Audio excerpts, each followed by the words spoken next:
Good evening, everyone, and welcome to the Grafton Select Board meeting for January 18, 2022. I call the meeting to order. First up, just to remind everyone that this will be a Zoom-only meeting. For people who are participating remotely, please use the raise hand function if you wish to speak during the public comment section. Just as a rule of thumb here, I just want to make sure I've got everyone who's supposed to be on my list tonight. So when I please call out your name, please respond in the affirmative. Mr. Fazio? Fazio here. Mr. Often? I am here. Ms. Roy? Roy here. Mr. Brassard? Here. Mr. Blake? Here. And Mr. Mead said that he would be joining us a few minutes late today with a message he sent to me 15 minutes ago. Also on our agenda tonight are additional speakers. I've got Mr. Pico. Did I get that name right, Ed? It's Mikkellic. It looks like the spelling's wrong on there, but that's close enough. You can call me Ed. Thanks, Ed. Ms. Kalinowski? Here. Mr. Grew? Yeah. Ms. Platt? No. Great. All right, everyone. First up, I've got just a few announcements I'd like to make, just to remind the community that due to staffing shortages caused by COVID-19, the Grafton Municipal Center will remain closed to the public through Friday, January 21st. All work for the town will continue with the staff working remotely in a remote capacity. Please note that staff is available via phone or email to assist residents with any issues that they may have. If a meeting is required, you'll be able to schedule a Zoom call directly with the necessary employment department. Please also note, for those that need to drop off information, that drop boxes in front of the municipal center will continue to be utilized for any or all bill payments, documentation that need to be delivered to departments. Please note, if you do plan to drop off any documentation for any specific employee or department, please coordinate with that department so they are ensured that they know to go out there and collect it promptly. In addition, Grafton is looking for volunteers. We have several openings on lots of town boards and committees. Most recently, we've had several Economic Development Committee and Information Technology Committee and a school committee position open up and are available. All school committee applications must be received by the close of business Thursday, January 20th. For more information, please visit the Town of Grafton website at www.graftonma.gov. And seeing anyone in the attendees list that would like to speak publicly, I'm not seeing anybody, so we're going to move along. So first up, we have no one public comments. Moving right in. So first thing on schedule is we have the Grafton Municipal Employment Association contract here to ratify for final signatures. I'll hand this over to Mr. Brassard, and he can give the board an update. Okay, so you all have, we reviewed the contract earlier in the year. This is simply just getting the contract back from the attorney. And now you just need to vote to sign it now that the union has ratified it and the final version is available. So before we get into any official action, does any of the board members have any final questions on said agreement?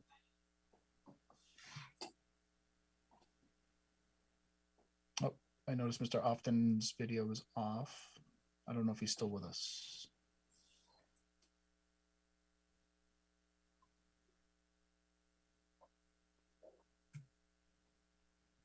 All right. Any of the other board members have any questions? If not, I can entertain a motion. I move we approve the GMA contract as presented. Second. Motion made and seconded to approve and sign the Grafton Municipal Employment Association contract has been seconded. Any discussion on that motion? So essentially, this is just looking for signatures from all of the board members. If there isn't any discussion, all those by roll call, please. Mr. Fazio? Fazio, aye. Mr. Often? Mr. Often looks like he's having technical difficulties, but I'll go to Ms. Roy. Roy, aye. Carlson, aye. I'll declare the motion carried 3-0. All right, moving right along, you. we have a resignation tonight for Economic Development Committee. If anyone doesn't have any questions, I can entertain a motion. Give me 1 second to pull up the full agenda so I can get that for you, if Thank you. you don't mind. Thanks, Colleen. I'm doing the same thing. Okay. I move the board vote to acknowledge the resignation of Dennis Parent from the Economic Development Committee effective immediately. Do I have a second? You do. Second. Thank you. Any discussion on the motion? Hearing none, all those in favor by roll call, please. Mr. Fazio, DeFazio, aye. Ms. Roy, Roy, I. Carlson, I declare the motion carried 3-0. Next up here, we have an appointment tonight for Veterans Advisory Committee. We have Ed, who's with us here today. Before we take any action, Ed, do you want to introduce yourself and tell us a little bit about yourself and why you want to serve? Okay, a little bit about myself. I came to New England. It was supposed to be for a weekend back in 1983, just out of the Navy. It's been a long weekend. It's great. Basically, got out of the Navy, served on the USS Constellation. From my time in the service, I had a job working at the MITRE Corporation in Bedford, Mass, supporting DoD and 3-letter agencies within the government in technology advancement, either both in field and throughout the planet. I'm a disabled veteran. I've been retired for 5 years. I have, I fought the fight. I know what some of these guys are going through, these guys and gals are going through. I mean, I just think that I still have plenty to give. I've spent pretty much most of my life supporting the DoD and entities within the DoD, and I'd like to see if I can do that in my retirement phase. Thank you very much. And does anyone have any questions for Ed? Yes, Doreen. I don't have any questions. I just want to say, Ed, thank you for your service and thank you for volunteering for this position. From what I hear, it's been a very active committee since we've formed it and doing a lot of great work. So thank you for stepping up. Well, I appreciate the offer. Yes, Ed, I'll echo exactly what Dorian is saying too. Again, thank you for your service and your willingness to serve Grafton in this capacity. It's very important. No, All it's they recently moved here from Chelmsford. It's just a nice little community, and I like to see if I can support that, make it a little bit better. Fantastic. All right, I'm not hearing anything else. I'll entertain a motion. I move the board vote to appoint Edward Vicki as a member of the Veterans Advisory Board for an indefinite term. Second. Motion made and seconded. Any discussion on the motion? Hearing none. All those by roll call, please. Mr. Fazio, DeFazio, aye. Ms. Roy, Roy, I. Carlson, I declare the motion carried 3-0. Ed, thank you very much for your service and thank you for volunteering for Grafton and welcome to town. Thank you very much.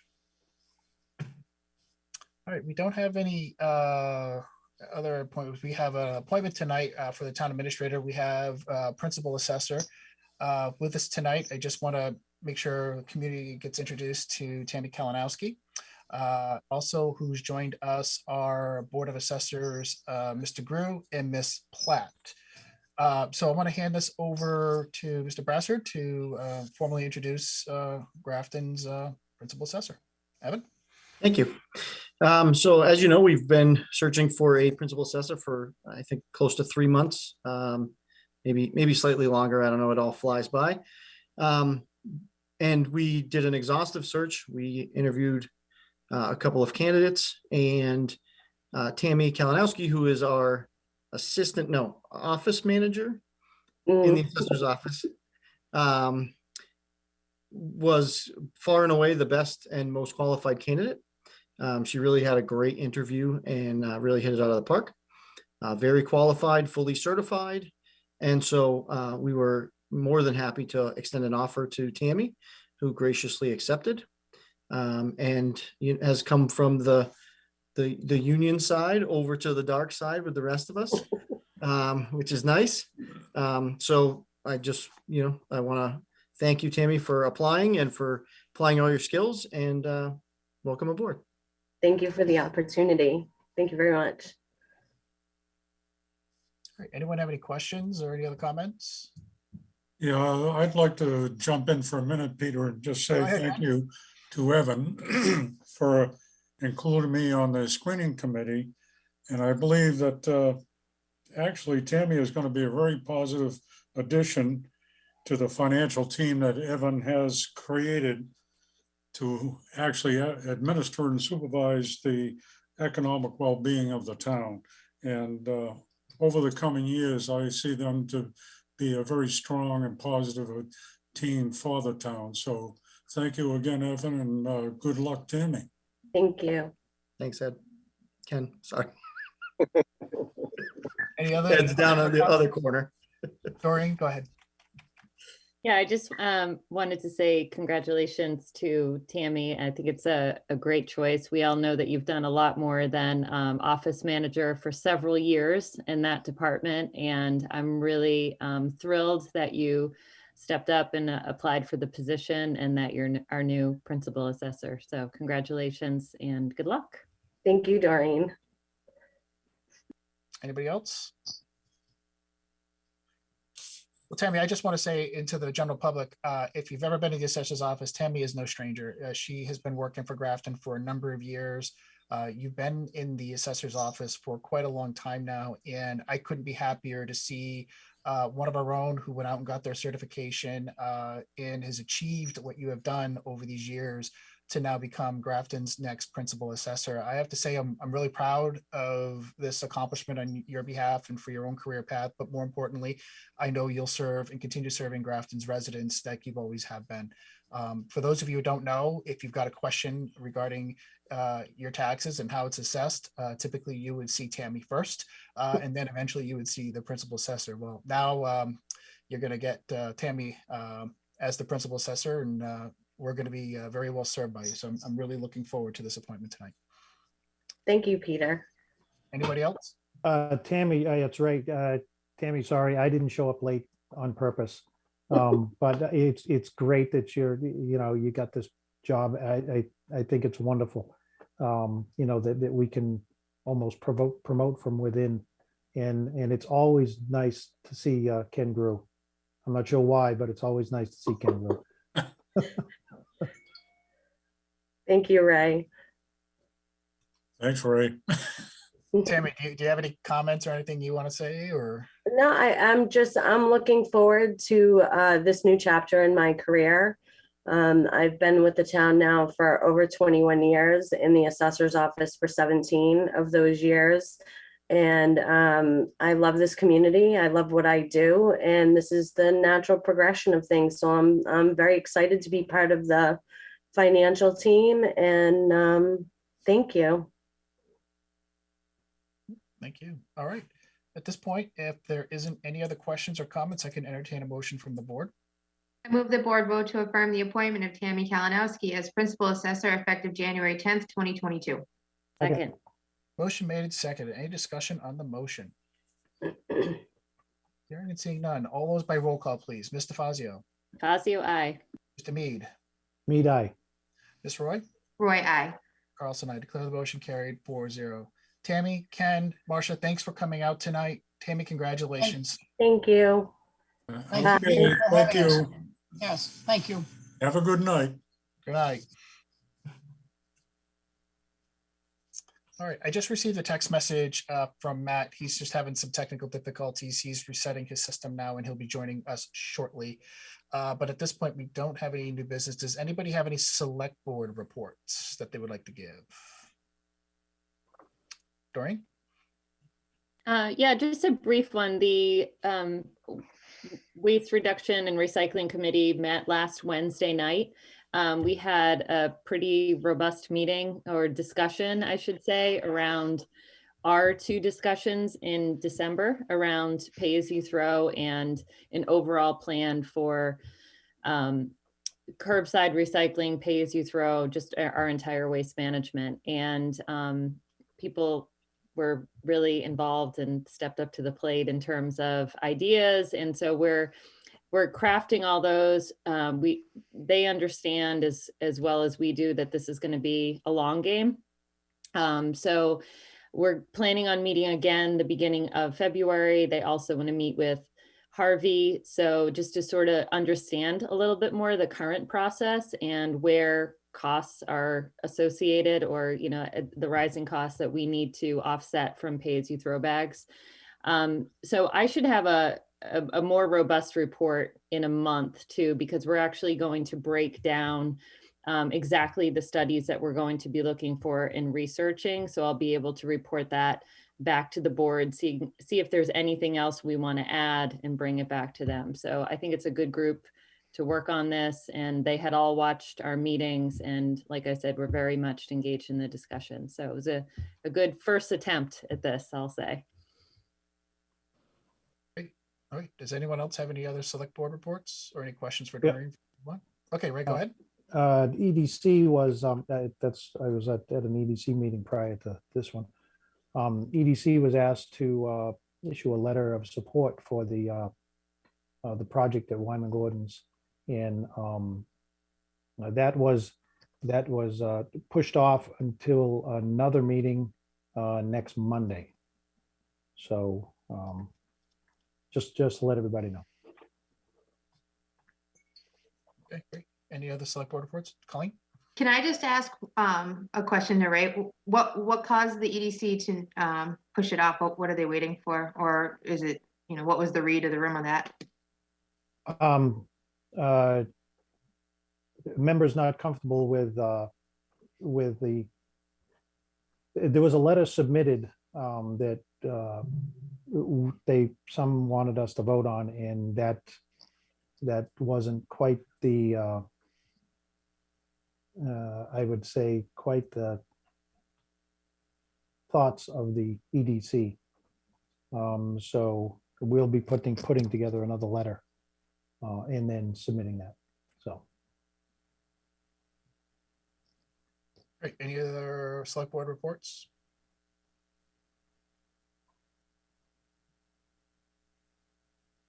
All right, moving on to TA reports. Evan. Yeah, thank you. I have two things I want to discuss this evening. First being a budget update. So I've been a little quiet about that. We've been doing a lot of work in the background, both getting our hands around the budget, but also creating all new documents and such in ClearGov, so that when we do publish the budget, we're in good shape. So as it sits right now, the budget's going well. I want to mention two things that I think you'll hear me talking about in the coming days. One being our health insurance costs are predicted to rise by about 8%. And our assessment for Worcester County retirement is going to rise about 9.8%. Nope, 8.9%, excuse me.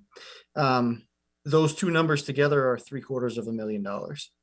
So as we go forward and start having our budget hearings with FinCom and talking about what direction we're going to head in and what we're doing with staffing and projects and everything else, those are two major cost contributors that we don't have any control over. So when you couple that with the increase we saw and the Harvey contract, like Doreen was just talking about, and the tax funded side of that, that's $1 million between just those three things. Now we have seen some really good new growth. We've got some positive revenue numbers coming on. So I'm optimistic that we're going to be able to really develop a nice budget that people are happy with. And then lastly, I just want to mention, we are meeting tomorrow morning with the school department to go over these final projections and then start, wrangling stuff with them. So it's a little bit different than the process has been in the past, and I appreciate everyone working with us and Dr. Cummings working with us. I know it's a little bit backwards to the way that they normally do it. It's the way I always do it, so it doesn't seem foreign to me, but I know other people, coming on board with a new process. The second part of the budget is the capital plan. So our capital plan currently, if everything remains the same, is a roughly $2 million spend. We do have $2 million in our capital stabilization account. And then we have free cash as well. So it's a mix of those two things. And there is a healthy mix between the school department and the town. The outlier here in Grafton that's different for me is that all of the lease payments for fire trucks are in the capital plan and come and hit against the capital stabilization line. So, right off the bat, you're spending, $400,000, $360,000, which is a pretty significant hit towards that. So I've done some work there, and I'll be happy to present that to you all at a future meeting. I'm going to meet with CIPC on the 20th. Correct, Colleen? 20th? Yeah. Okay. And so that's pretty much all I have for a budgetary update. Really high level, but just kind of bringing your attention to a few things. Does anybody have any questions for me on that before I jump off to the next one? Matt? Yeah, just a quick one. You mentioned new growth. Obviously that's a year-to-year thing. So we want to be careful about not making an assumption that that's going to, obviously we get new growth money every year, but we've got a number of projects hitting this year, I think. So I just want to make sure that we're, I guess, considering in our projections somewhat conservatively, understanding that we've got some additional projects coming up over the next couple of years, but just want to be careful Yeah, to so- not sort of make that assumption that the numbers this year are going to hold. Our 5-year trend, I think, would put us that we should be somewhere in the high nines to $1 million, given what we think is going to be coming online. But we're factoring in an 800,000, which we think is a good conservative estimate. We did 860 and change last year and 980 and change the year before that. So we're comfortable at about 800. And this is a dance that I'm familiar with, where the assessor says like 6, and then I add 30%, and then they talk me down to 25%, and then we figure out how we're going to do it. So, but yeah, we'll have those revenue projections available as well. They're actually available to all of you already in ClearGov. You can log into that at any time and see the budget in its real-time progression. So, All right. So I guess I'd just like to hear a little bit more about that. I don't need to hear about it right now, but historically we've had projections usually 450 to 550. So to jump all the way to 8, I understand, the last couple of years have been good, and potentially the next couple of years are going to be good. But I may challenge that for a 5-year projection, just so, Okay. so I just need to understand a little bit better what that's based on. Yeah, I have all of the data, so we can. Awesome. All right. We will go deeper into that for sure. Cool. Yeah. Evan, why don't we put that to a future agenda item too, to Matt's point, and we'll circle back and find a date and time when you're ready to present on that. All right. Doreen? Thanks. Evan, could you just remind me if the increase in health insurance, is that typical? That amount? No, not really. Okay. That's in my, well, I'm in my 8th year as a TA. That's the first time I've ever seen it like that. Generally speaking, I've seen them held to maybe 3.5% to, Okay. 4 was kind of an outlier. That would be like a real shocking year. Yeah. Now we're told to prepare for 8 and hope for 7. So it is, it's a pretty big drag on the budget when you had, hope, you're planning for maybe 3.5. To have that come in at double it's a big jump. It's almost $500,000 right there. Okay. That's what I thought, which is why I asked, because that seemed abnormally high. And I guess this is a larger discussion, not for now too, but just curious if there are any levers to pull there, and if they've already been met, and what we do in a situation like that, especially if it ends up being consistent over the next couple of years. I'd rather plan accordingly now. Yeah, so we are, Mary and I met this morning. We spent about 4 hours together. And that was one of the conversations that we had was the future of insurance, health insurance. And we both come from GIC communities. I know GIC was something considered here or shortly implemented here. That said, GIC has told people to anticipate a 4 to a 7%.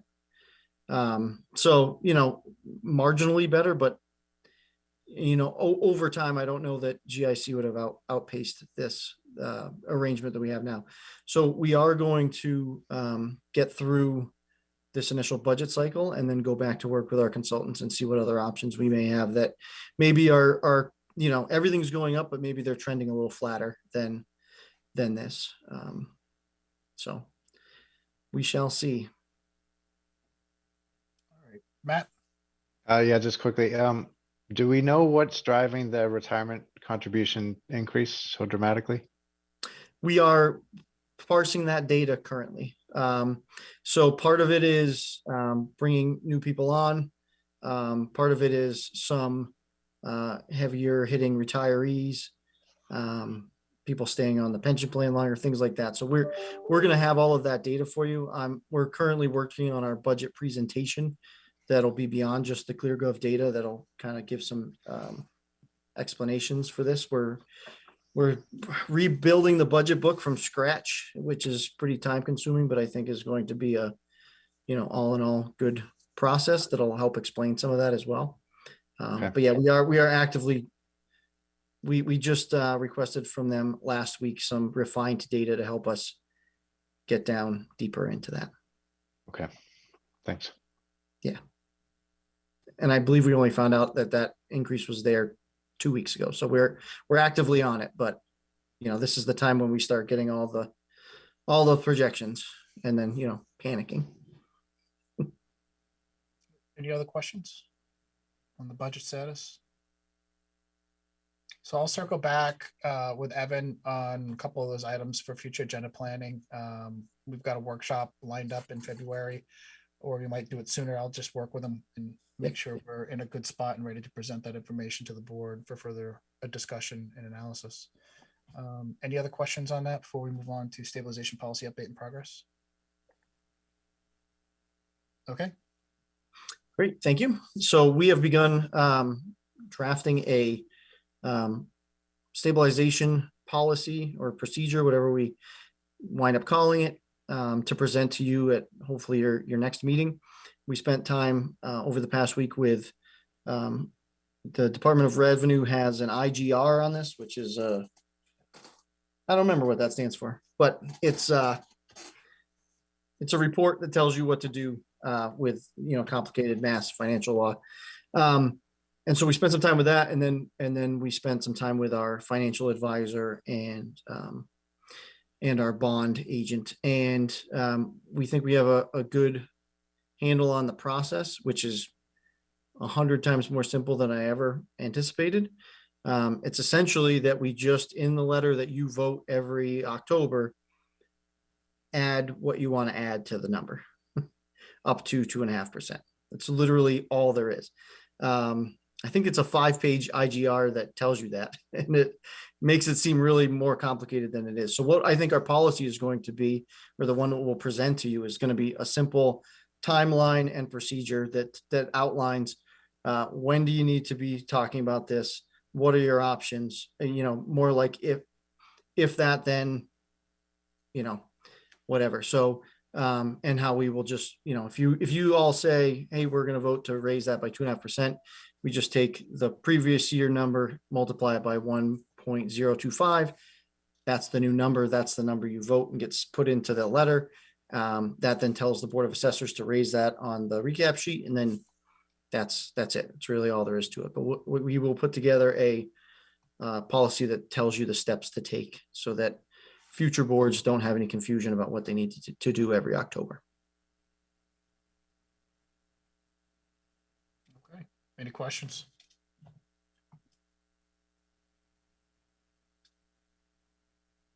All right. When do you think we'll have that policy ready for us to review? And remind me. Your next business meeting. Okay. Yeah, it's right there. It's just a matter of finishing it up. Great. Thank you. All right, then with questions, we'll move on. Anyone have any questions on correspondence from the agenda? In the packet?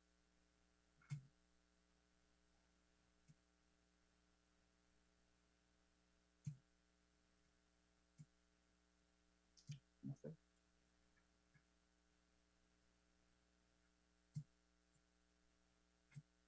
I know it was a long one there about charter. Anyone had time to go through that and just needs a second? If not, we can move on.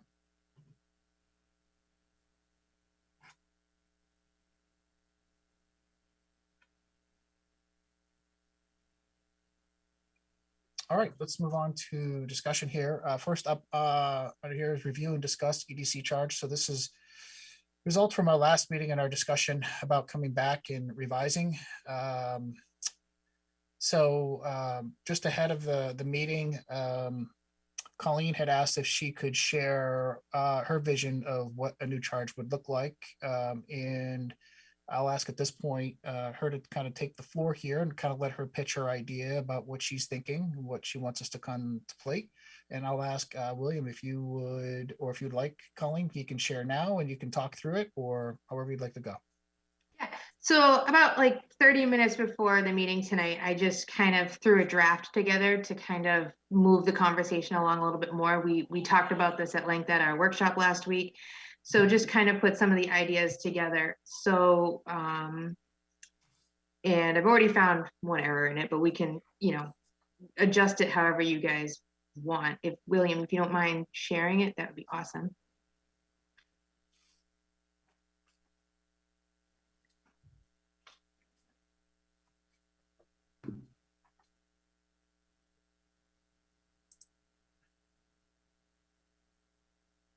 Maybe my internet's slow. Do you guys see it? Not yet. Not quite yet. There we go. There it is. Awesome. So this is very heavily based off the CIPC charge, because my vision for EDC is that it's an advisory commission. I think that's what they really need to be. So the membership stayed similar. I took out the member at large / business person and made that a planning board member. It should say 2 members at large there to be consistent. But I know we discussed possibly reducing the membership to 5. So if we do that, I would say 1 member at large and 1 business owner, but it really should say 2 members at large right there. But I guess if we just want to go piece by piece with this or go through the whole thing, what do you guys prefer to do?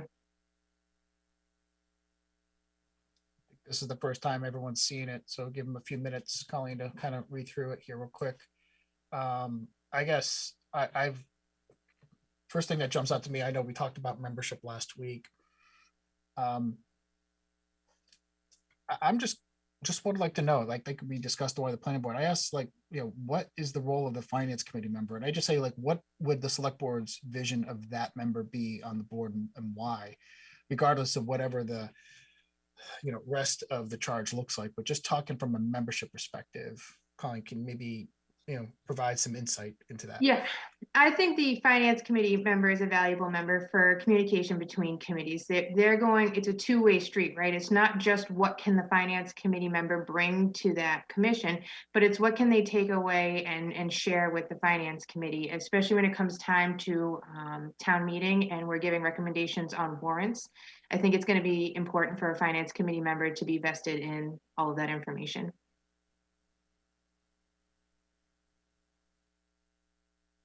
Anyone else have any other questions? Yeah. Right? Yeah, I mean, I don't see the need for somebody on the finance committee. Economic development is economic development. There's really nothing that's going to come before town meeting from the Economic Development Commission. There will be, as far as TIFs go and items like that, but I'd rather see, another member at large. Any other questions? Doreen?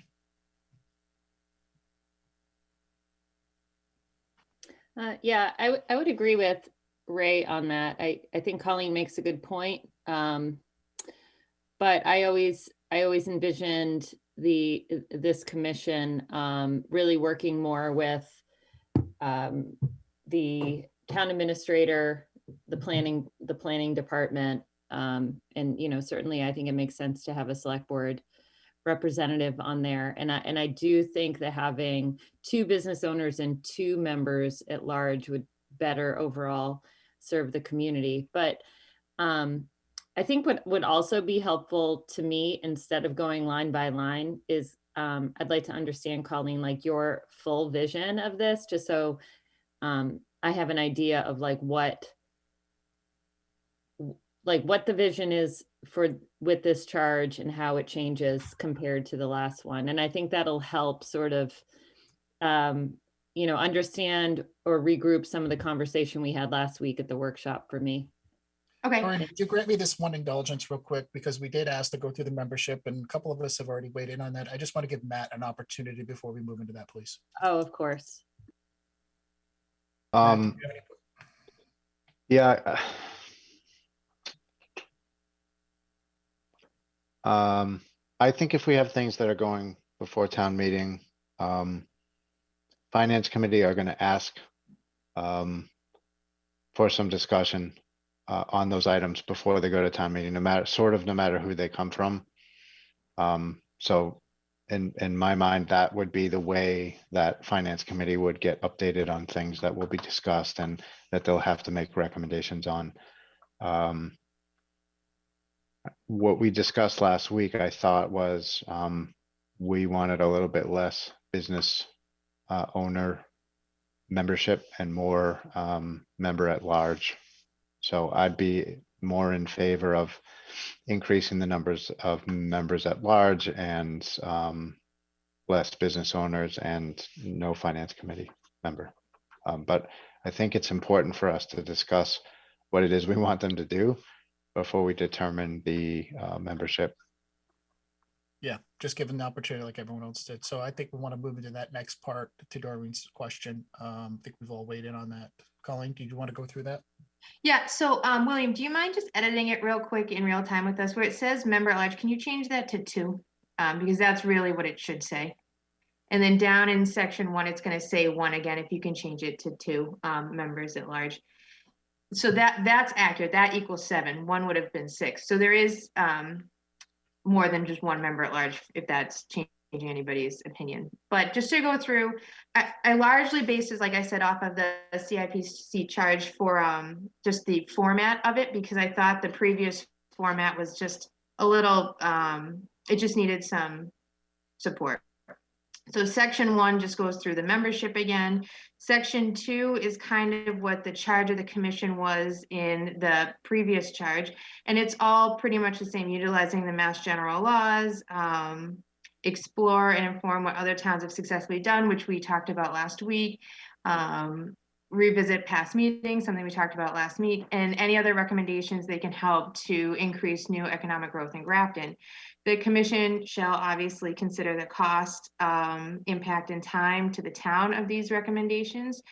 The commission should prepare an annual report, which is not something I've seen, and I think that'll go to help make the public aware of the commission's mission and what they've been up to. So I think that's really important, and kind of how to do that. And then going about how often the commission should be meeting rather than quarterly, I think monthly would be important. If you scroll down to the next page, William, I think that's going to help people as well too. This is what the current charge looks like, and that's what I removed. I did not include those parts into the new charge, if that helps the way you guys are looking at everything.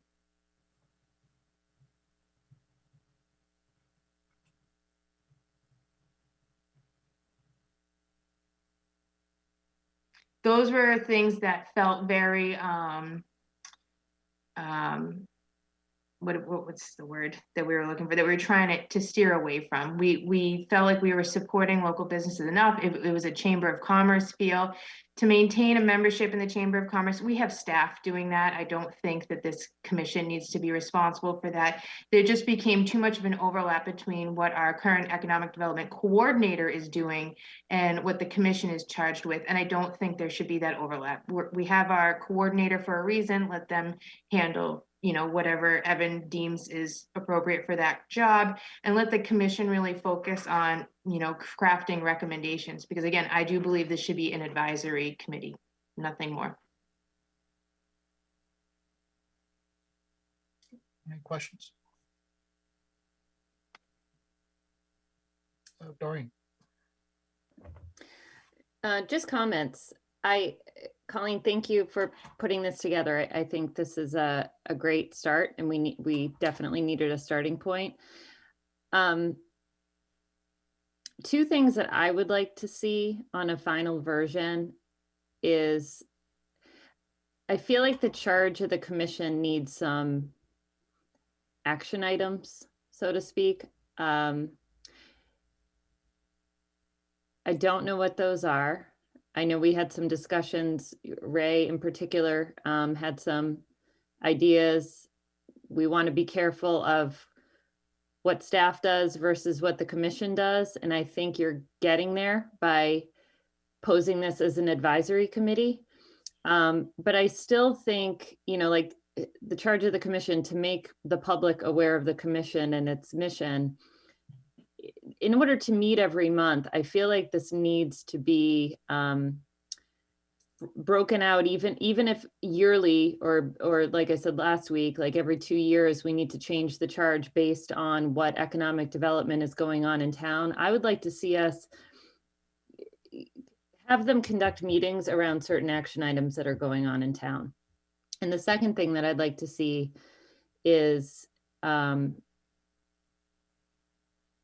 something very different than what the economic development coordinator does. And I don't know if we're 100% there. And again, I'm not on the commission nowadays, so maybe Ray could speak to that a little more, or Evan. I know, it's up to Evan to, be responsible for John Allen in that position. And I completely respect that. I just want to make sure that we are not confusing staff and an advisory committee, and that they have a completely separate charge and they're not just the liaison to staff completely, because I think that that's what's been happening since that position has been made. And I feel like we're getting to a point where we can clearly define the direction of what they do. So again, it's a good start, and I hope that made sense. But I think first and foremost would like to maybe think about particular action items that they could do in order to help move along. And I think that would help them also. I really like the idea of doing like an annual report. And I think that over time too, that would be interested to read that progression of what the commission has worked on and what they've achieved based on actual growth in the community.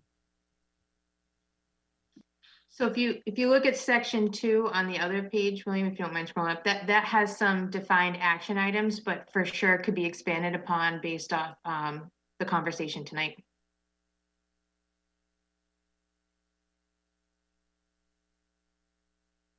All right, any other questions, comments? Right? Colleen, so as an advisory committee, who would this commission be advising the public? Would this commission be advising, who would they be advising? Select board and planning. Select board and planning. So all of the current economic development commission work is done by staff. So I guess, and I'm not saying that this is bad. I'm just saying I get kind of confused where it's an advisory committee to the select board and the TA, and I'm not sure what the committee would be advising. Well, the current commission really, I'm not sure if they stayed true to their actual charge either. So this is kind of reining in a little bit too. In the current one, it says to explore, inform, and recommend to the select board and planning action items that might enhance economic development within the community. That's all they were really ever charged to do. Right. And then it gave you more information on how to do that. So when we started talking last week and the idea of meeting with developers and all that, it just went down a rabbit hole that I don't think this commission should be doing at all. And in order to make sure we prevent that, an advisory capacity I felt would be necessary. To collaborate with town staff on projects at town staff direction. I think if the town, as you said, they're busy doing stuff, if they lean on the commission for help, again, that could be a draft in 12, 18, 24 months when we revisit it again to say, oh yeah, you know what, this was important, we did need this and why. But I think right now I just feel like it's all intertwined in a confusing nature, so I don't know if as much momentum is being achieved as it could if we untangle it a little bit. So I think that if you were gonna look at, you're really not gonna advise the select board and the planning board and the TA of what's going on or what new trends are, because they're working on all that stuff all the time. They're actually meeting with the developers. The commission's not meeting with developers, not even, as a matter of fact, the commission's not even informed as to what's going on as far as, new people, new developers, new ideas that are coming into town. I think that if this is going to change to an advisory committee, that the EDC should be advising the residents of the town of what's going on, what's coming up, and what's going to happen. And that's my thought. Yeah, go ahead, Colleen.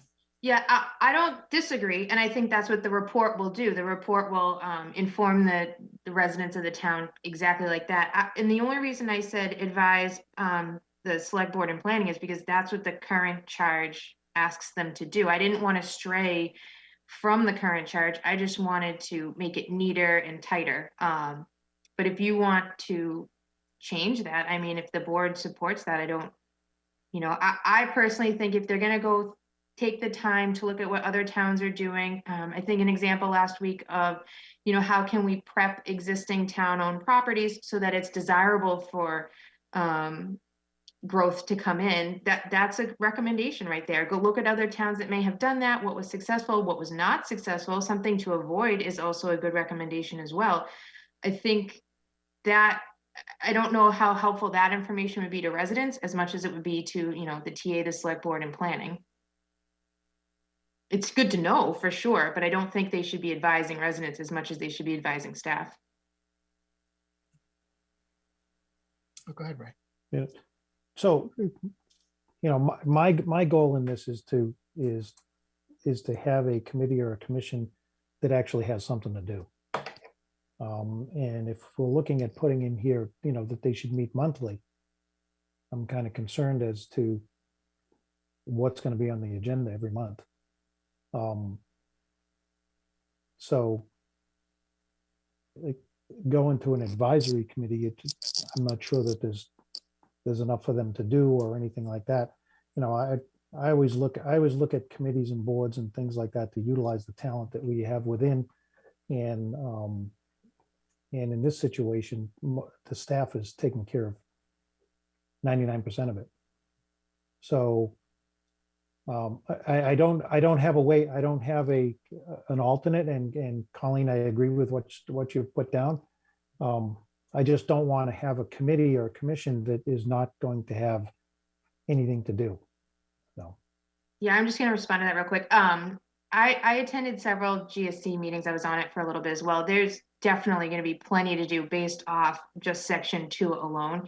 The first thing they're going to want to do is identify like communities, sister communities, why we're looking at those communities, reach out to their EDCs, see what they're doing, and come back with recommendations based on that. And that all takes time to do that level of digging and to come back and decide what they want to make recommendations on. And then again, going through past meeting minutes and looking at past initiatives, why did it fail? What tweaks can we do? And again, I don't believe they'll run out of things to talk about based on just those 2 things alone. But that's the point of updating the charge, right? We can add other action items on there. Yeah, well, no, I agree. I agree with you on that. That kind of stuff can get done. Matt? Yeah, I guess I agree with what Ray is saying, to an extent that we need to make sure that they've got robust direction on the types of things that they should be working on. I'm a little less interested in updating the charge in order to make that happen. I think we just need to give some direction. I'm not opposed to updating the charge, but everything that we just talked about is already in the charge.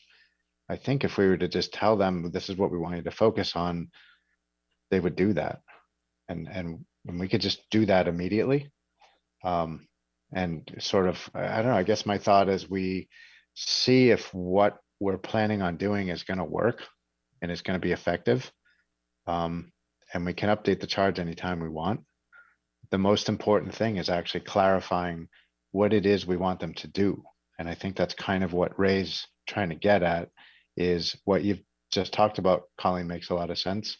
There was some discussion last week about everything that's going on with staff currently, with the development team meeting with developers, the marketing that's happening with John Allen. There's a lot, most of it's already happening. I think what I heard last week was, the new thing that would move the dial, or potentially would be to take projects and market outside the area, and potentially look at some other, I guess, quick wins in terms of preparing projects and whatnot. And I feel like it would be, we want to be supporting those things. So we want to try to figure out how this commission can support specific goals that we have in mind,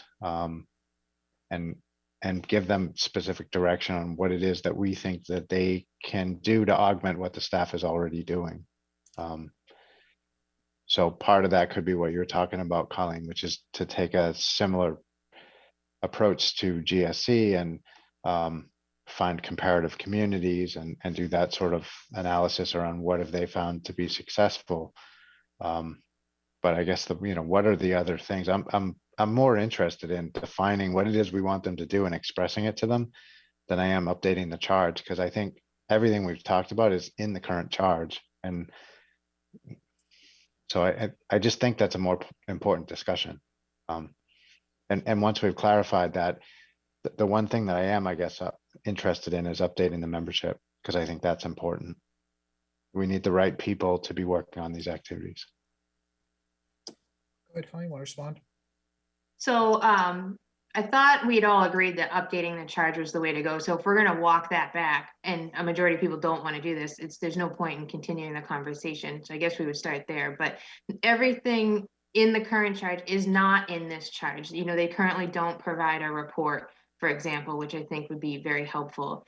And that was the point of updating the charge, was to remove things that we thought were potentially going to be conflicting with town staff. But I guess we should start there. If a majority of people don't agree with updating the charge, then what are we talking about? I think part of my input too is kind of continuing from last week. And I know Matt believes kind of mentioning one of the items I brought up is that, if you read the current charge, the goals and objectives that this town had set forth is about 21 years old.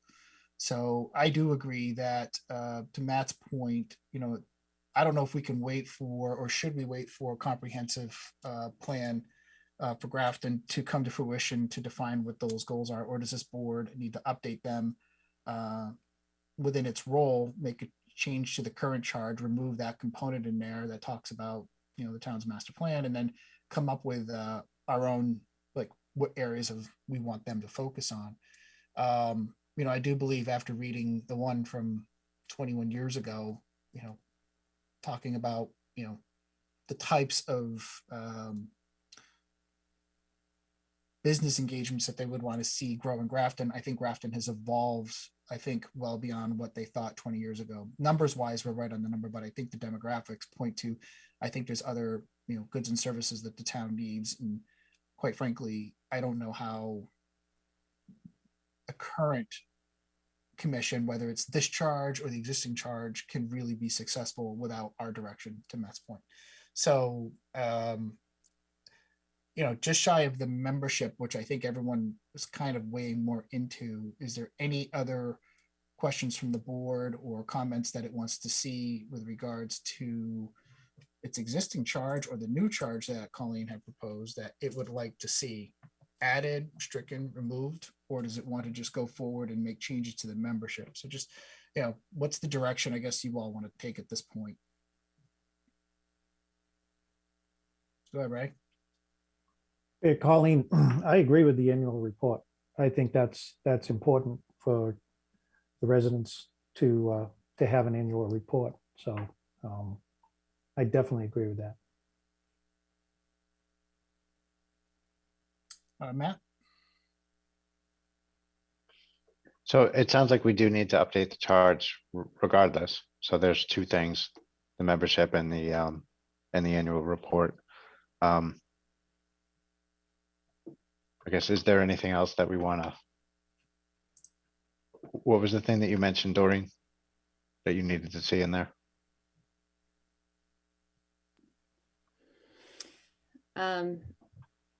This is something that I think Evan would have to answer.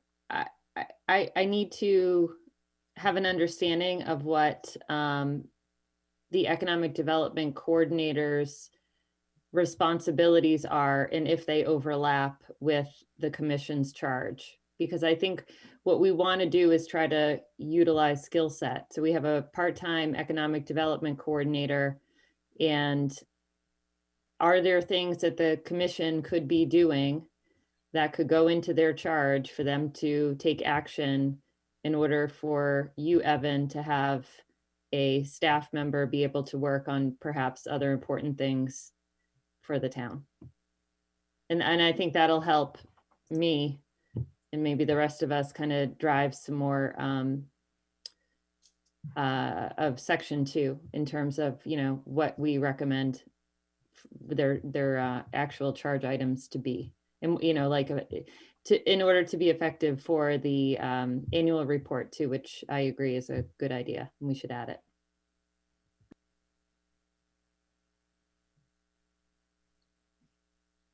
Any other feedback, comments? Go ahead, Matt. Yeah, I guess, helping to define the economic development strategy or goals is not something that would be included in section 2 at this point. So development strategies and opportunities, that wouldn't necessarily encapsulate that. I guess what I'm just wondering is, should we take what Colleen has, define the membership, and then just define the must-haves for us and just kind of not slam it through, but just approve something so that we can just get going on it and sort of doesn't have to be perfect. So sorry, I'm waffling a little bit on this, but So I am. Let me just kind of recap what we have here. So we have a couple of different models of membership here. I think we need to iron out. Okay.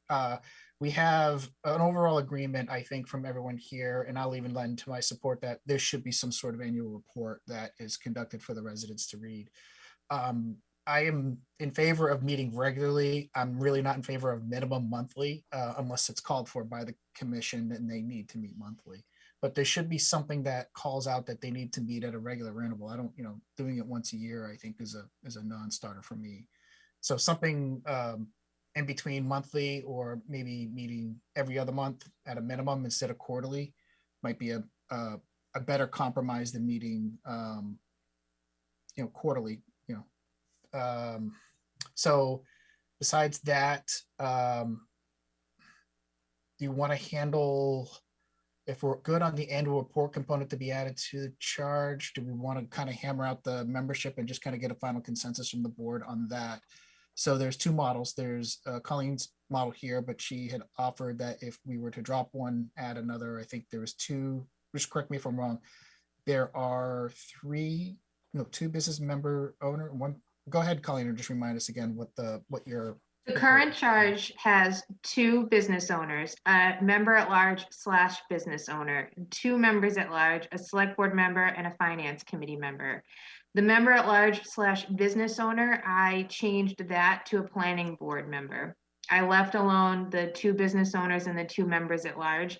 There's been back and forth about removal of the finance committee member. I'm against that. I do see value in it. I think it's important, but I might be in the minority on that. So I think that's what you're kind of driving at here is does everybody agree with adding a planning board member, removing a finance committee member? And if so, that would change that to something else, that membership would either go to another member at large or, I don't know. So 3 members at large. All right, does anyone want to weigh in that? And that works for me. I didn't say anything, Ray. What works for you? Oh, Mine or? I'm sorry. I'm sorry.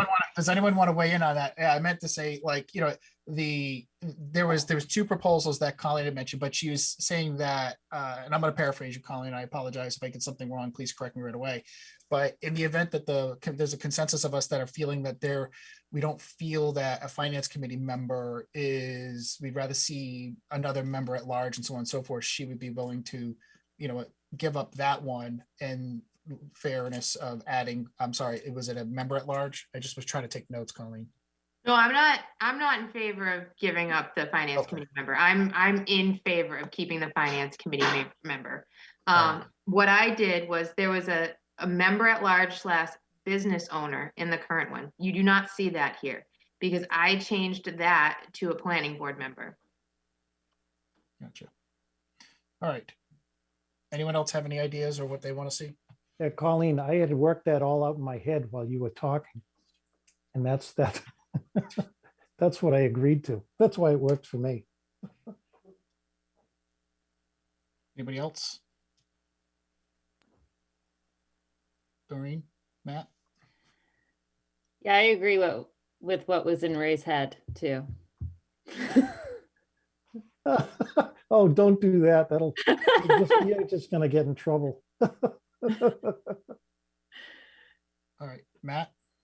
I would support the membership as proposed, swapping a finance committee member with a member at large. Yeah, And I would just too, to at that point too, I would support that. I'm sorry, go ahead. No, Doreen. just to clarify for the record, that's what I'm agreeing to as well, taking out the finance committee member, adding a planning member, having 2 business owners, 2 members at large. If you remove the Three finance committee members at member, large. Sorry, 3 members at large. I meant 3. Thank you. Okay, so I think I've got it. So we got 1 select board member. We have 3 members at large, 1 planning board member, and 2 business owners, correct? You got it. And what's the 7th one?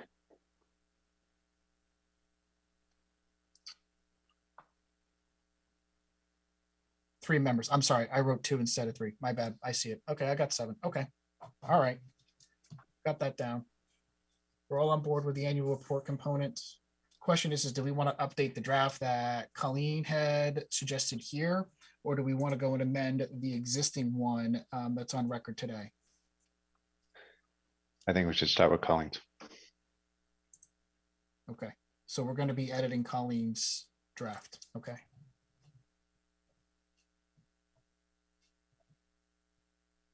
Is there any consensus about how regularly that they meet in Colleen's draft? It's meeting monthly. Is there any consensus from the board on that? I prefer not to make them meet monthly, but that's me.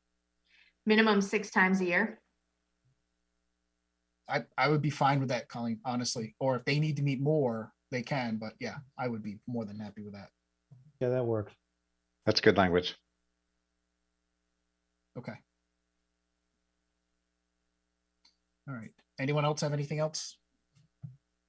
We got membership, meetings, annual report. Anything else? Evan, do you have any input on this? Or do you want to withhold that until this draft comes out? The only recommendation that I would have is when you get down into your, I don't have any feedback on what you just did. I think that that's fine.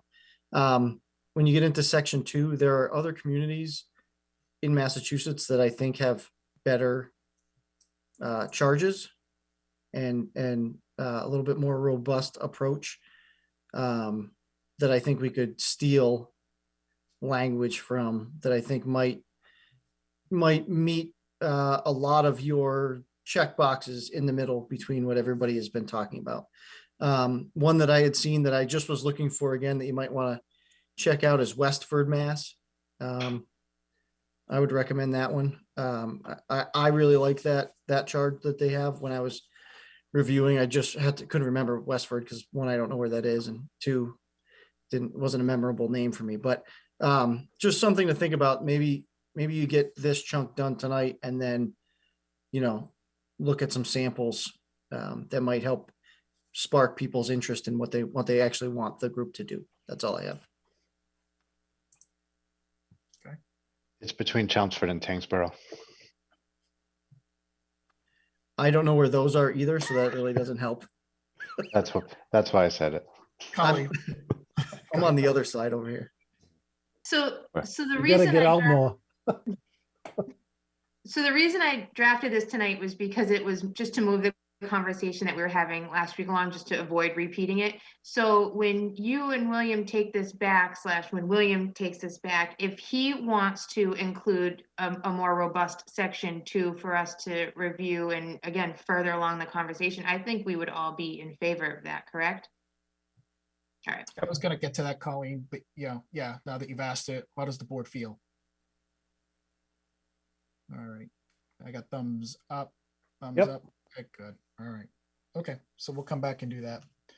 All right. Okay, anything else on this?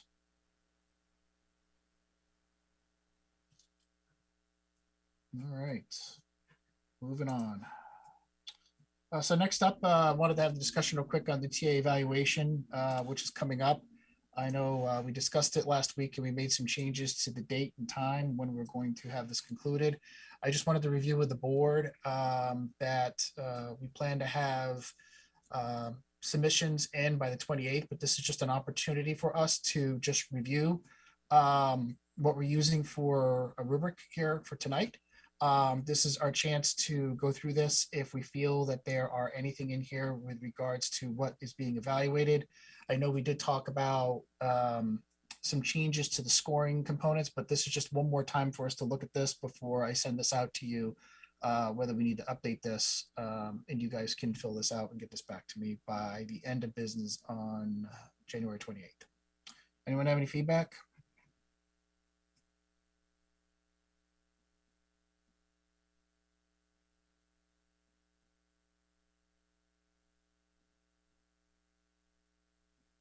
Evan? Yeah. So I had a thought of maybe something that I would request of the board that would not be included maybe directly in the evaluation, but I think would be helpful to me. And something that you can all kick around, kind of along the lines of the kind of like 365 approach, which is have each one of you reach out to one department head and ask them how it's going. And then solicit that or get that feedback back to me. Would I think that would be something helpful I could take away from the evaluation beyond everything else. I don't know if they give you an unvarnished opinion, but some of them probably would, which I think would be personally helpful as a TA. Go ahead, Colleen. So are you picturing that in the, general comments, strength, weakness, department head feedback? I won't tell you where to put it. I think that you all would have to decide that because it's your evaluation of me. That being said, that would be a good spot for that. That's where I actually had them doing that in my other community. And they would just put that in a comment section, or add just a line that said, interview with staff or staff feedback or whatever that was. And then they just, one paragraph, 3 sentences, something like that, gives me some feedback. And it would be anonymous too. That would be my other thing. I like that idea, but logistically, I can't work it out in my mind because we have to get this done in pretty much, a week and a half. How do we know which department head to reach out to? Do we get assigned that so that we don't all contact the same department head? And how do we talk about that without you knowing or that department head being identified because we just talked about it? So what would happen elsewhere is usually the chair would just pick 5 people and assign that, just send you an email and say, you're calling so-and-so, you're calling so-and-so, you're calling so-and-so.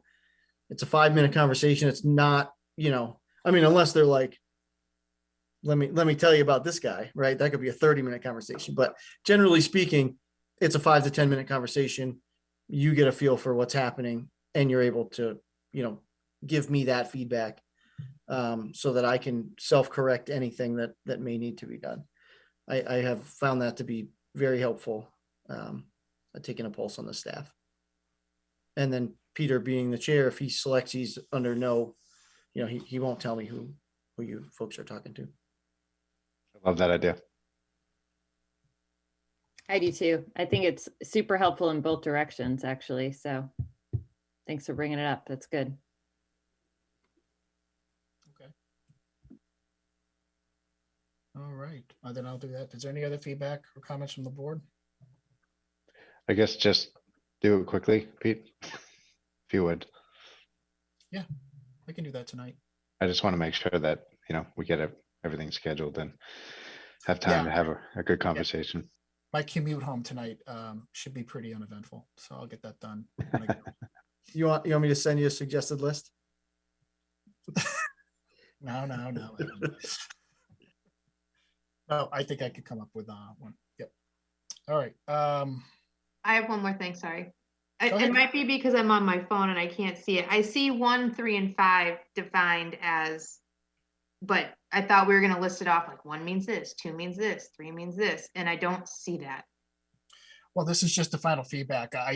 This is just what was presented. I didn't make any changes. I know we discussed it at the last meeting.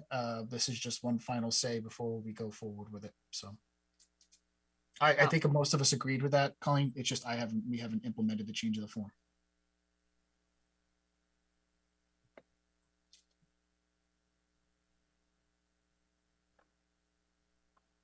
So I think if we're all working on scoring, we need to do that tonight. Mm-hmm.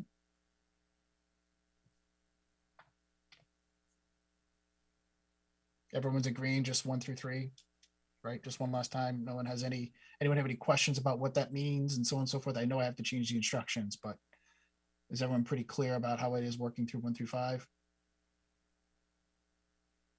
All right, I'm not seeing anyone raise a hand. Okay. All right, anything else? Okay. All right, we'll get that out tonight to everyone. All right, next up, we have a charge for bylaw review committee. We discussed at our workshop last week. So we have what was originally had proposed before. I know we had talked about having a more robust membership from other certain boards and committees on here, but just wanted to run through this real quick to see if anyone has any questions or comments. I know we did get a comment from Mr. Marr here, but I wanted to let the board to go through this real quick before we get to that.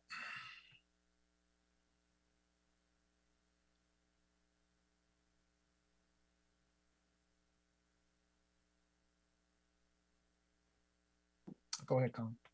So the membership is that from the previous charge? That's my understanding is how that got made up. Is there a reason why the town administrator maybe wasn't included, or additional staff? Just because I did reach out to Candy, she wasn't even aware that she would be involved in something like this. So So how much time would that take for that staff member? And I guess the membership is something I would definitely want to start on, because this is going to be a big undertaking.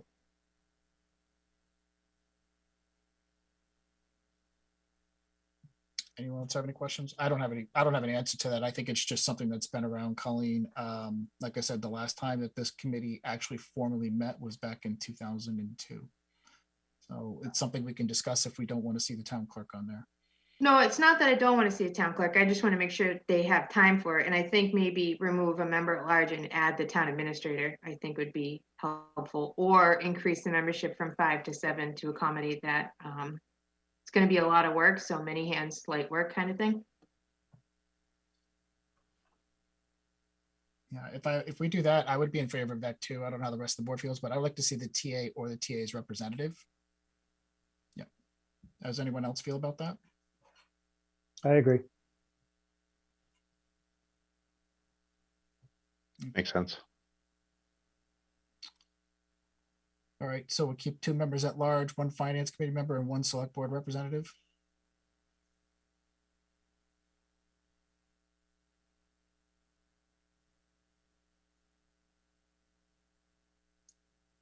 All right, real quick, Evan, I believe there might be just a typo in the charge. If that can get addressed, reflect what the town charter in section 2 says. If you want to put this back together for us with our changes and bring it back for the first for us to vote and publish. We can do that. Awesome. All right. Anything else on that before we move on?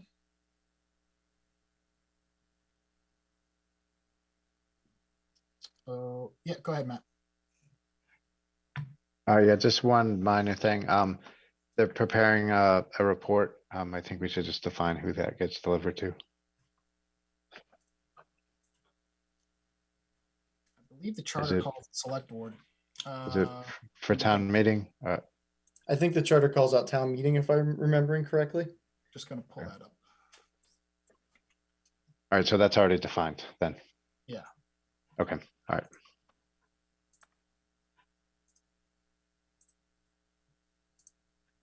All right, anything else? All right, move on here. Goals and objectives. So Evan had compiled this based on our last couple of meetings. Evan, do you want to just kind of give a quick overview of what has been completed here and what's presented in front of us? Yeah, let me get back to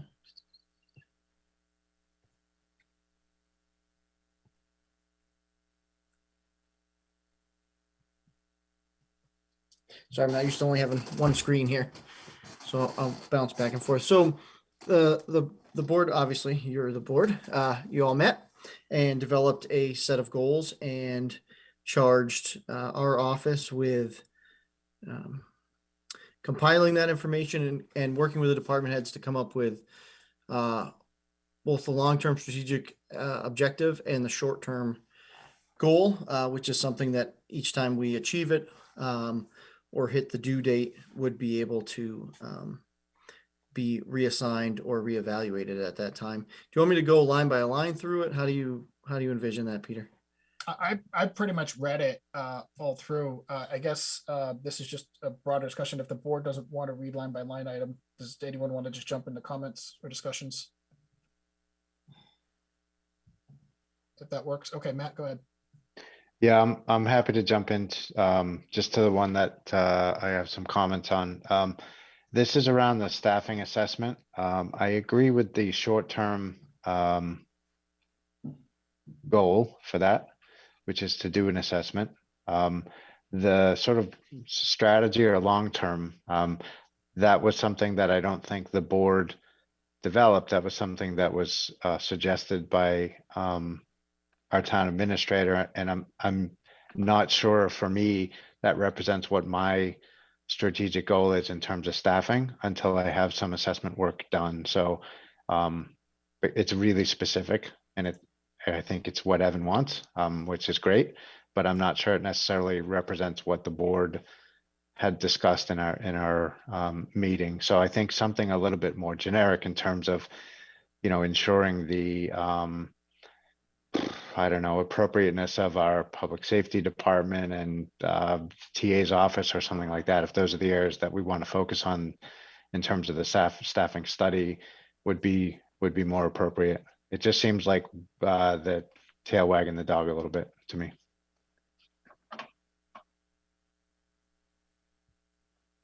Any comments, questions?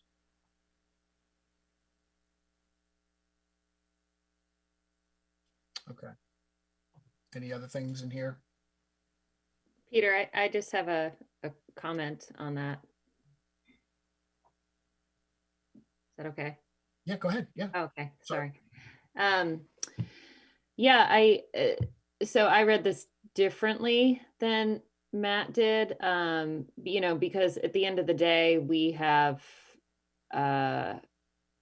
you know, we're going to be the ones essentially making these decisions. So I think these, I read these as examples. I didn't read them as things that we're going to be doing. So I read it more of really the third line is implement staff restructuring and additional support, and where is that? And I think, you know, we talked about, I remember specifically talking about police officers and you know, what that looks like, you know, what the TA's office would look like, and particularly the planning department, and you know, how that the planning office is short staffed. So I don't disagree with you, Matt. You know, in terms of like, these have to be our goals. And I just remember them as these were some of the specific discussions brought forward during staff assessment. And I guess,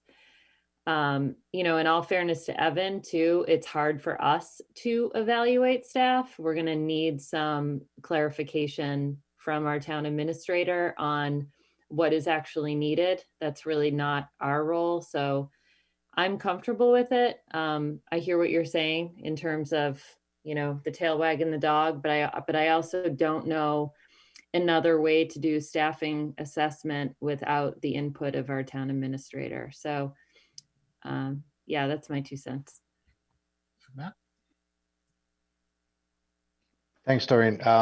Yeah, I guess the way that I was thinking about it is along the lines of what we did with the fire department. I'm not sure that's appropriate for the planning office and the TA's office, but you know, the way that we approached a significant additional investment in the fire department in terms of staffing is that we did a study.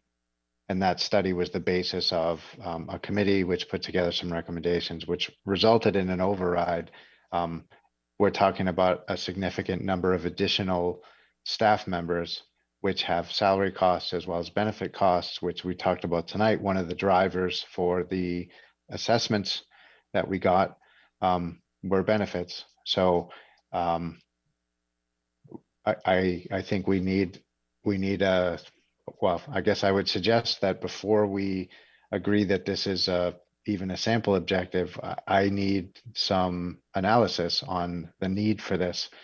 That is, it doesn't have to be the same study necessarily, but I need something pretty substantial to convince me that we want to be bringing all of that additional budget spend into our budget, balancing it with everything else, all the other needs in town. So I'm not sure how we get at that, but this felt really specific to me, and it felt like some ideas that Evan had versus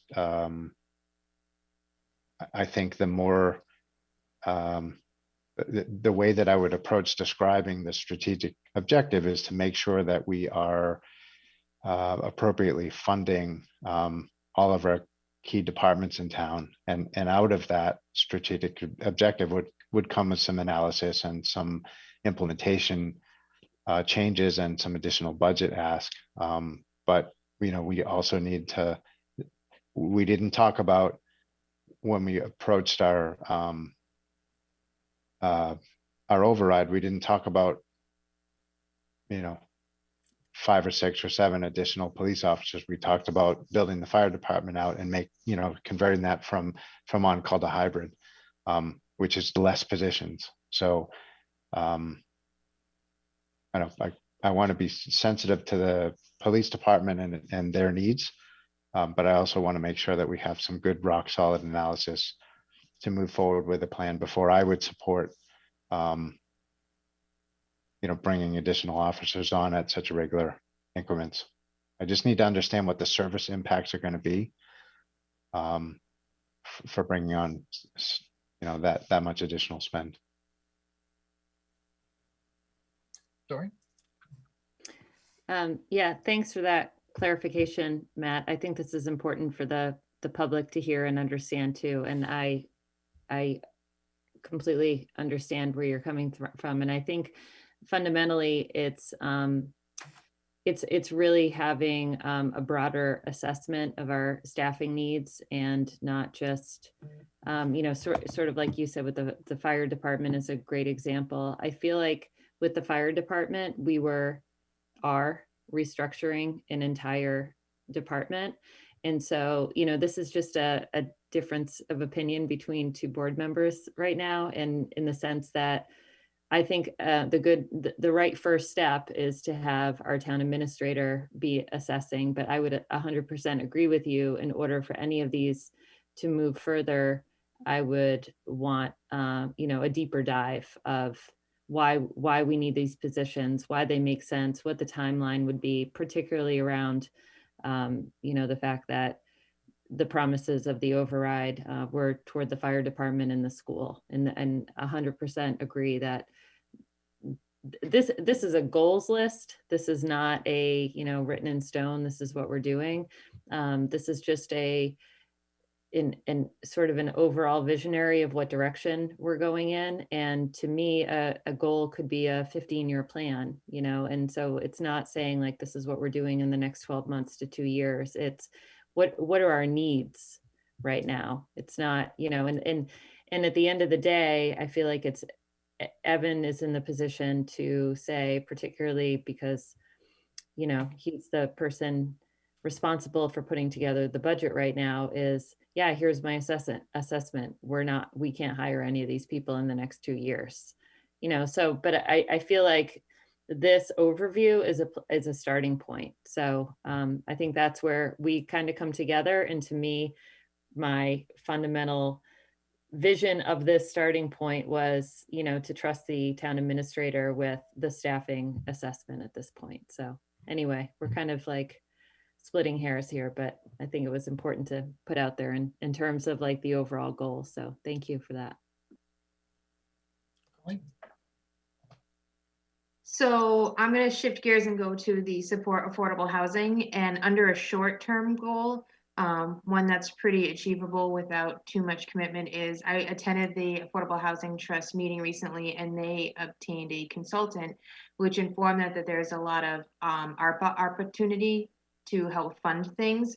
So even if we could collaborate with them using our consultant to say, hey, these are some areas that we've identified that we can use the ARPA money towards, whether we actually do it or not, but that's just another way we can help show support that, hey, these are areas we've found. Hopefully we can use some of that to either, do the mortgage or rental assistance program or what have you, but include exploring ARPA for affordable housing support. Any other questions or comments from the board? Let's support that. Yeah, I just want to say I think this is really good. I really like the layout of this, and it's easy to read, and it would be nice for this to be updated, like maybe quarterly or something, just to kind of remind everybody where we are, what's sort of falling off the radar, what we've accomplished. I think we sort of did that last year, but I don't know if we had a solid plan on how that works. So I just wanted to review that. So you're thinking on a quarterly basis, we'll just put it as a standing agenda item during workshop, just to go over the developments and update this as we go along, and just list out like what accomplishments have been done, what's progress, and then what's anything that may be holding something up. Yeah, and who owns this? I mean, we're kind of, it's the board's goals, but we're kind of also putting it on Evan and staff. And I think that the first 2 years has happened.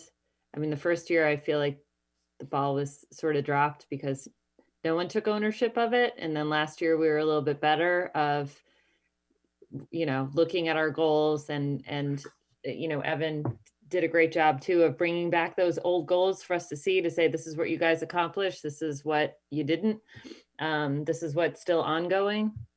And so I think it would make more sense. I mean, I know we have Colleen here right now who won't let us let anything slip by. But if the day ever comes when she's not on the board, we're going to need like some sort of structure in order for board members to be able to review this maybe on a quarterly basis. And who's taking ownership? Is it us? Is it Evan? Just a general question. I think that's a good next step, right, Doreen? Who's going to take ownership of some of these outcomes that have been outlined here? But I do like the way that this is put together, just to look at what we've developed from our workshop and other subsequent meetings and our follow-up to that. We could put that on for a future agenda item as well to go over that. And I can work with Evan and he can propose like what he's taking ownership of, what his staff will take ownership of, and then we can determine what we're taking ownership of and just kind of agree, I guess, onto that point. All right. Evan and then Doreen. So we can add a column that is, who owns this, to clarify that, I think would be helpful. And then what I'd like to do, maybe we can put on a future agenda in the not too distant future, the conversation about staffing analysis. Because I think William and I met when we put this chart together and we had a very different understanding of what that conversation entailed. So I think we'd want to circle back on that to make sure we understand where we're supposed to be heading.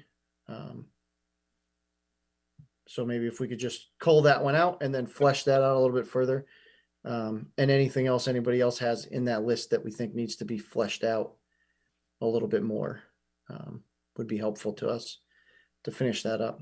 Would you like us to bring to whatever that next future meeting is, that addended the added column of ownership and plug in who we think owns it? Because we're some of that'll get parsed out to staff, so we can probably help with the staff component of who's going to do those things. Yeah, I would agree that would be a great next step. What's the rest of the board feel on that one? Sure. Just so I get some consensus here, so we know what we're doing. Okay, great. Okay, we'll do that. We'll pull out the staffing analysis for further discussion, but we'll do everything else. We'll add ownership. We'll look at the next meeting for that. Doreen, I know you had your hand up right when Evan had his up. So.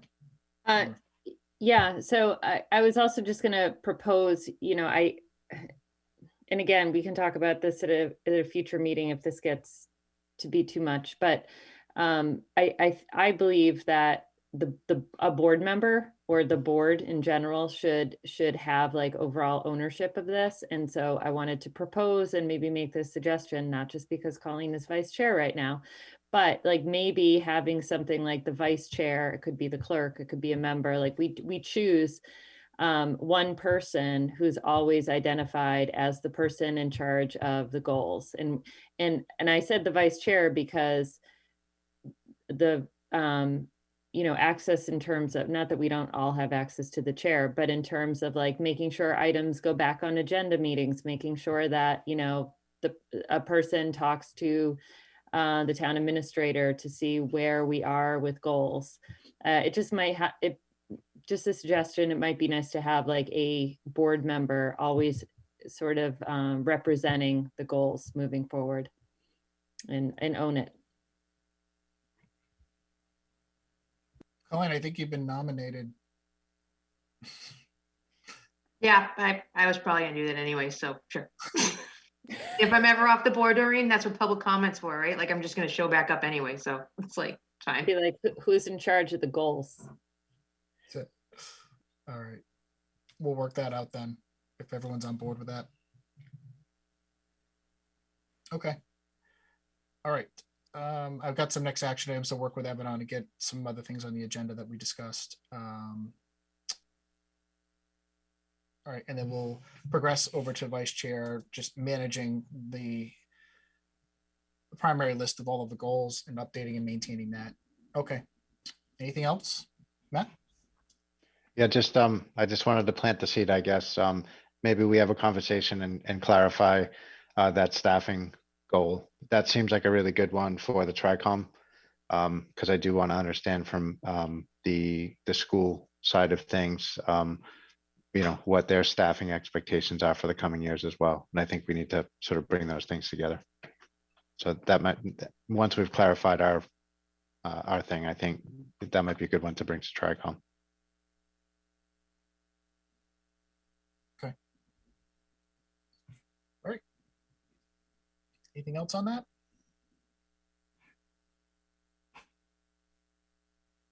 All right. I'm not seeing anything here. At that point, we don't have any meeting minutes tonight, and we are at the end of our agenda, so I can entertain a motion to adjourn. I make a motion, we adjourn. Second, Second. All those by roll call, please. Ms. DeFazio. Fazio, aye. Mr. mead, Mead, eye, sorry. Mr. Often, Often I. Ms. Roy, Roy, I. Carlson, I. Thank you very much, everyone. We'll see you on the 1st.